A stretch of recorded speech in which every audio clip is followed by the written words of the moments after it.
ونصلي ونسلم على رسوله الكريم أما بعد أعوذ بالله من الشيطان الرجيم بسم الله الرحمن الرحيم قد جاءكم من الله نور وكتاب مبين صدق الله العظيم.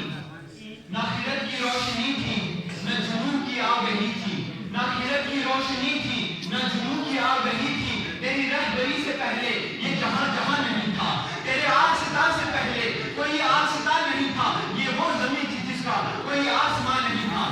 عزیزان ملت اسلامیہ، تخلیق انسانی کا مقصد معرفت الہی ہے، اور معرفت الہی کی بنیاد مشاہدہ تجلیات حسن لامنتہائی ہے.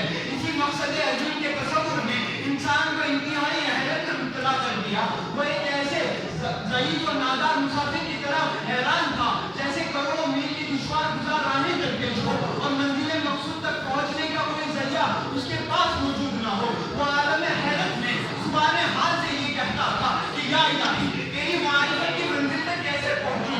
میں کمزور ضعیف بنیاد اور مجھے بہکانے کے لیے قدم قدم پر شیطان. وہ پریشان ہو کر یہ سوچتا تھا کہ ضعف و قوت سے کیا نسبت، امکان کو وجود سے کیا واسطہ، محدود کو نامحدود سے کیا علاقہ. کہاں حادث، کہاں وحید، کہاں انسان، کہاں رحمان.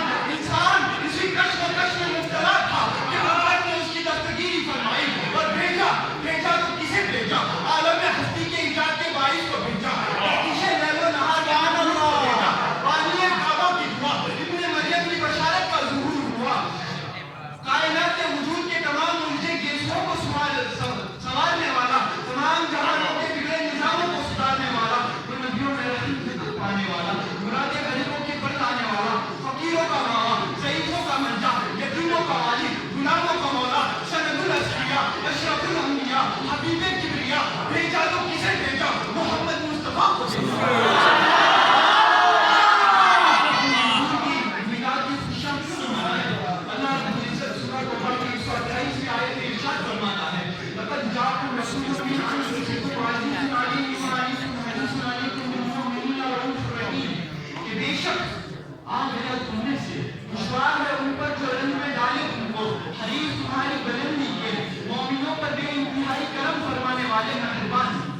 جناب صدر اللہ رب العزت اس آیت کریمہ میں اپنے بندوں سے خطاب فرما رہا